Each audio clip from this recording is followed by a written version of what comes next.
dafa ñëw mënul fondement boobu ba nag aussi que célibataire benn nit a fi am moo fi amoon droit tey ñu dem ba ay 12 personnes yu faral sonn nañu ko doon tuuti Alpha nag moo def na liggéey parce que douche yi dañu tàmbalee loo comprendre ñaan nañu tam yàlla en attendant koo xamante ne dañuy toog loolu yëpp nag ñu ci xel liggéey ko ba jàpp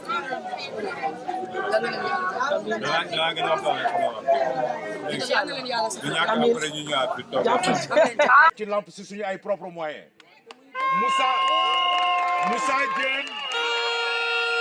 Moussa Diène moom moo leen branché Sénélec jox leen 2 ans d'électricité te moo tax may wax ne xam leen ki leen bëgg ak ki leen di utiliser ndax jël ay secours di ko jox nit te seen nekkiwaay baaxul loolu jaaduwul homme politique dafa war am ay priorités et les priorités c'est les besoins des populations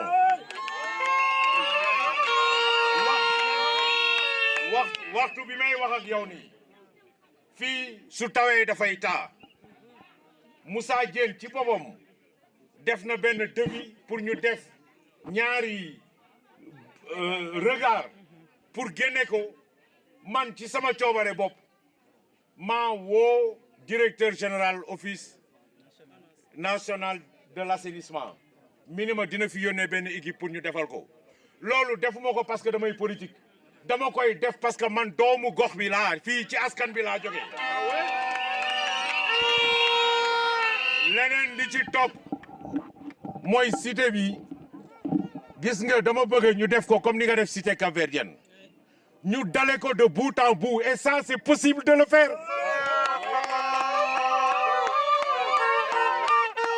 dinañu liggéey aussi pour travailler à ce que ñu def carreler toilettes yi pour nit ñi nekk ci jàmm cité bi nag dafa am un petit litige bu ci nekk ndax xam nga yii ay cité ancienne SICAP la SICAP moo ko moom mais wax dëgg yàlla suñ la amoon comme maire tey du ñu wax waa cité bi dañuy génn ndax yow da nga dem ba Dakar Plateau def fa ay logements sociaux ba pare def droit de préférence pour ñi fa dëkk ci cité bi ñu mën a jël logement yooyu dëkk fa te loolu mooy suñu xeex tey mooy ñu wax kilifa yi ne ko na compenser waa SICAP ñu def fii ay logements sociaux ba pare def un droit de préférence pour ceux qui habitent la cité il faut avoir de l'ambition. Mais c'est dommage que vous n'aviez pas un maire comme Alioune Ndoye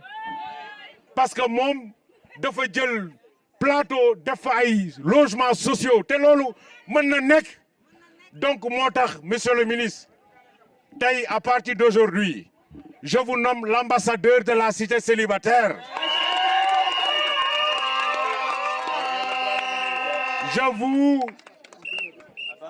je vous nomme ambassadeur. Je plaide à ce que vous puissiez en parler à qui de droit pour que waa cité bi ñu mën leen bàyyi fii ñu liggéey bàyyi fii nga xam ni fii nañu cosaanoo ndax ñii xamuñu fenn fudul Baobab xamuñu fenn fudul Mermoz Sacré-Cœur donc loolu moo doon doléance boo xam ni dama la ko bëggoon yeggee di wax waa cité bi di leen wax ne élection yi du élection góor jigéen élection yi du élection 3e mandat ki fi jaar di bavardage du loolu nañ ko laaj dañu ne ñoom ana seen programme pour la législature ñun dañu am programme te suñu programme mooy président Macky Sall yéen ñëpp gis ngeen sooy waxal yàlla rek da ngay wax dëgg liggéey na fi liggéey bu mucc ayib te gis ngeen yéen ñëpp weddi gis bokk ci président Macky Sall nag li mu def ñu falaat ko en 2019 mu nar a def 5 ans 2022 mu nekk élection législative dañ ko war a jox la majorité parce que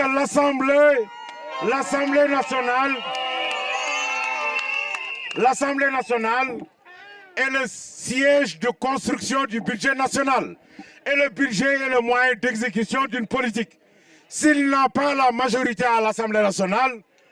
c'est fini le PSE et c'est ce qu'ils veulent et c'est ce que nous ne voulons pas. Parce qu'ils n'ont rien mis sur la table. C'est ça la vérité. On a une opposition qui est une opposition paresseuse, qui est une opposition fainéante. Man, depuis que le Sénégal a mis indépendance, je gis opposition pour tailler comme opposition Sénégal. Aussi bien que l'on montre mes souvenirs, depuis 5 ans, je gis un communiqué de presse ou une note qui c'est digne d'une opposition républicaine. Au contraire, nekk di xasaate nekk di xupaate nekk di saagate dëkk bi ragal nekku fi la Sénégal waxoon naa leen ko nee naa leen lorsque la République elle est en marche enveloppée de sa fierté elle est impitoyable pour les forces anarchiques fii kenn du fi xupp kenn parce que ko ëppul mbokk mënoo ko jëw donc nag moo tax may wax nit yi na ngeen boo xool bu baax li ngeen di def le 31 juillet votez pour la stabilité et la paix pour ce pays votez pour la liste pour la coalition qui rassure cette coalition là c'est une coalition d'hommes matures c'est une coalition d'hommes expérimentés alors qu'on a une opposition d'affrontement, de confrontation et de biceps men et nous n'en voulons pas. ñuy wax cité célibataire bi nga xam ne depuis 1950 ñu ngi fi jox naa leen terrain fële jaxaay fa dara nekkul jox naa leen 2 millions pour ngeen génn fii te monsieur le ministre 2 millions lan la mën xale yi fii la ñu juddoo fii la ñu màggee mag ñi nekk fi au lieu ñu jël ci programme zéro bidonville bi nga xam ne Macky Sall taxawal na ko ñu andi fi milliards yi ñu defar ko ñu jël promoteur privé bëgg ko tayle cité bi comme ni ñu def Karak génne 80 familles yóbbu leen bi ñu yóbboo mag ñi ñu ci bari wuy ji nañ seen borom les conditions là-bas sont exécrables cité bi fii ça vaut des milliards ñoom xam nañ ko mais gis nga ni ñu liggéeyee cité Baraka nga xam ne les conditions étaient encore plus terribles ay barak la woon léegi Baraka ay immeuble la 3 étages ils sont là-bas defar nañ ko mais li tax ñi ñoom mënuñ ko am mais nañu jël tabaxal leen loger 202 familles yi li ci des bu leen neexee ñu def ko promotion luxe bu leen neexee ñu am mixité sociale waaye bu ñu leen ne génn leen seen kër yi ñu jox ko fii parce que tous les Sénégalais sont d'égale dignité dama xamul lan moo tax ñu war a génne famille yi fi nekk depuis plus de on va dire 60 ans ñii fi lañ xam fi la ñuy jàngee seen lépp fii la kon boog defe naa ne war nañu andi beneen solution moderniser cité bi dëkkal leen li ci des bu leen neexee mais ñu tabax ko lu leen neex waaye ñii fi nekk bu ñu leen génnee. parce que bi Alpha waxee principalement dafa plaider la cité célibataire ah léegi itam Madina ci la développé effectivement nit fu mu dëkk 60 ans foofu la xam xamul feneen xaw ma nag dëkkuwaay bi fii lan la woon est-ce que location la woon du woon location vente location simple mais quand même comme vous avez dit les citoyens sénégalais sont d'égale dignité donc man je vais être prudent parce que mënuma wax à la place des autres mais bi ngeen juumee da ngeen juum de Adja benn ma dañ maa def lan citoyen ambassadeur de la cité kon nag man am naa fi léegi droit dem ak dikk am naa fi laissez-passer ah kon en toute responsabilité danaa jël les éléments qui concernent ce dossier te leer na mi parce que fii lu fi am solo président war na ko yëg bu ko yëgul danaa fexe ba muy yëg ko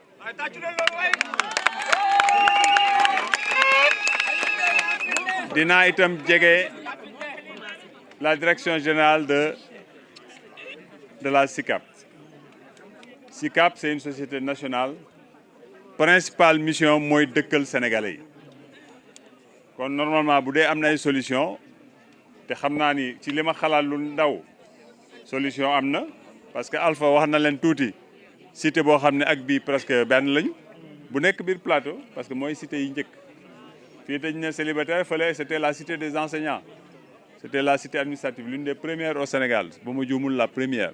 cité capverdienne donc danañ xool nan la ñuy analyser dossiers yi pour essayer de proposer du concret parce que actuellement dañuy nekk ci tànku politique kon loo wax rek dañ koy jox mbubu politique alors que ça c'est une question importante de survie et d'équilibre de famille kon lii mënuñu koo politiquer kon en toute responsabilité ndegam dama fi am ay collègues yu fi ne nous allons prendre ce dossier et nous allons comme vous dites nous faire l'ambassadeur l'avocat de cette cité engagement boobu mais si j'étais à votre place je ne voudrais jamais sortir quelles que soient les conditions parce que nit ki fi nga nàmp gis nga di booy tukki di nga dem dans un endroit désertique nga romb benn garab gis 3 cases booy romb nga naan waaye ñii lu ñuy def fii mais foofu la ñu xam nit ku nekk fi nga xam mooy sa màkk mooy sa lépp moo la gënal fépp ñun ñii yëpp xam nga dañuy julli dañuy dem Rome dañuy dem màkk waaye ñun yëpp dañu ñaan yàlla ñibbisiwaat parce que fii la ñu xam kon loolu laa leen mën a jox ci engagement boo xam ne danañ ko jël xam naa ni certainement ñëwaat fii ça va être après les élections on prend l'engagement dinañ fi ñëwaat naam du suñu zone waaye nag ay Dakar lañu ñun Dakar la ñuy xeexal fépp ci Dakar foo xam ne mën nañ fa indi solution pour ñi fa dëkk danañ ci xar suñu tànku tubéy parce que nag yàlla dafa def ñu nekk auprès du président nekk ci nguur gi donc solution ñun la war loolu en toute responsabilité madame danañ ko gàddu ensemble n'est-ce pas être bien outillé en termes d'information ñu dem ci SICAP dem ci président de la République pour mu utal une solution boo xam ne day maintenir nit ñi fii parce que loolu aussi mooy digle président maanaam solution yi autant que possible bu ñu mënee maintenir nit ñi fa ñu dëkk moo ko gënal parfois nag mën naa am ay conditions yoo xam ne loolu mën naa jafe waaye autant que possible loolu directive bu mu yor la parce que xam na ni jële nit fi mu màggee fi mu xam c'est comme nga rompre un lien boo xam ne dara mënu ko remplacer. wax ni ñu ngi jëm ci ay élection nag fii ci Sénégal moment de tànn la c'est le moment où chaque citoyen retrouve un peu ses prérogatives de donneur d'ordre parce que moom mooy dénkaane la mu moom la souveraineté donc moment bu mel noonu waruñ ko def ci ay xumbaay wala ay naxe mbaay dañ ko war a def ci dëgg ci gindi sénégalais yi gindi leen bu baax pour ñu mën a tànneef bi gën ca la ñu jëm te ñun nag ci suñu gis-gis suñu doxalin ak lépp jàpp nañ ni tànneef bi gën actuellement ci Sénégal mooy Benno Bokk Yaakaar parce que Benno Bokk Yaakaar ñu ngi koy tabax boobu ngeen di gis nag ak li ci topp loolu mooy indi réponse à la principale doléance de la jeunesse sénégalaise qui est de trouver un emploi parce que leneen lu leen nit waxu leen li nga xam ne mooy essentiel bi doom ndaw bu ne bëgg nga le matin nga génn dem liggéeyi daan sa doole mën a ñëw jàppale sa waa kër jàppale say njaboot et cetera donc président Macky Sall xam na ni loolu c'est une équation qui se pose à tous les pays au monde même les pays les plus développés boo gisee les grands investissements yi muy def parce que dañ jàpp ni investissement yi ñoo mën a porter la création de centaines de milliers d'emplois fii Sénégal te loolu la ñu soxla maanaam bu ñu feebaree il faut ñu faju il faut ñu jàng il faut ñu former wu mais bu loolu yëpp yembee il faut ñu liggéey il faut ñu gagner suñu indépendance moo waral ñun ñu sawar ci parce que ñun nous sommes du monde de l'entreprise mooy suñu métier nous ne sommes pas xam nga wute nañ ak ñi nga xam ne tey boo teg yoon la carapace politique amuñu lu ñu def dañuy toog di waxtaan parce que mosuñu def leneen ci seen àdduna bañ leen ne jàng ji leen dañoo koo sàggane mooy yenn politiciens yi laa wax de wuti leen métier dañ koo sàggane dem leen liggéey ñu sàggane ko léegi nag politique bi jaral na leen seen bakkan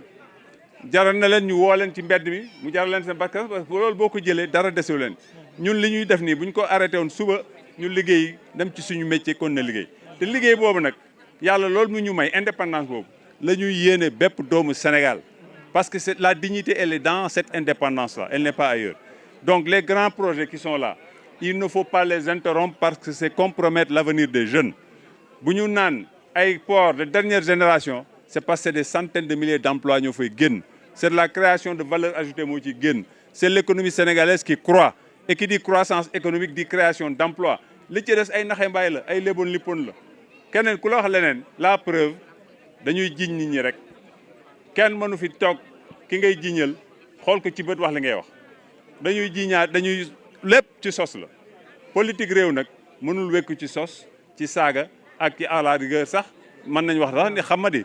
parce que nag ñun dañ ñoo yar ci réew mi dañoo bëgg déglu ay kàddu yu rafet déglu ay kàddu yu jub dañoo bëgg déglu ay ñoo xam ne dañoo wekk suñuy diine wekk suñuy kilifa wekk suñu cosaan wekk suñuy aada loolu bu ma gisee ñoo xam ne loolu lépp yitteelu leen dama naan ñii du ñu ay interlocuteur pour man réew mi ñu ngi koy tabax ñu nangu ko ñu bañ ko nangu gis ngeen benn taw Ndakaar dafa jaxaso xam ngeen lu tax mais parce que c'est des conséquences parfois booy defar day mel na ku yàq dañoo gas fii yëpp nar a defar le BRT nar a defar assainissement bi ànd ak moom li ci ëpp pare na démb jaay bi ñu ne TER dañu ne TER baaxul du priorité dafa cher tey amul kenn ci ñoom ku ko sañ a wax le TER n'emploie que des Sénégalais bu train bi paane tey ay Sénégalais yu ñu formé ñoo koy defar fii ci Colobane du dem France du dem feneen c'est ça la vision loolu mooy la vision ñu ngi dem ci pétrole président teg na fi l'Institut national du pétrole et du gaz maanaam mu ngi tàggat doomi Sénégal am na ñoo xam dañ leen jox ay bourses ñu ngi bitim réew pour bu ëllëgee doomi Sénégal yi ñooy ŋànk loolu ñoo koy gérer port de Ndayane bay ñuy wax tàmbali nañ ay centre de formation bu génne ay doomu Sénégal ñoo ci ne mais loolu mooy vision loolu mooy bëgg sa réew kon nag ma bañ a guddal gudd na ba pare itam damay ñaaxaale samay mbokk rek ñun sénégalais dañu am lu ñu benn natt bu ñu topp mooy lu nekk rek dañu xaar ba dernière minute bi ñun ñëpp ñu dem buuxante pour mbir moomu carte yaa ngi ci bureau yi di fa nelaw kuy jotul sa carte surtout ngay ndaw gars yi dañu foog ne ndaw yi alalu jàmbur la ndaw yi duñu alalu kenn ndaw ñi seen alalu avenir donc moo leen yitteel kon jëli leen seen i carte parce que kenn ragalul le vote des jeunes au contraire les jeunes sont conscients faut que ñu arrêter di instrumentaliser comme bu dee ndaw ñi ay xar lañu Sénégal fii ngaaka newu fi kon tout le monde notamment les jeunes les primo-inscrits nañu jëli seen i carte le 31 c'est ça la liberté et c'est ça la démocratie ils expriment librement leur choix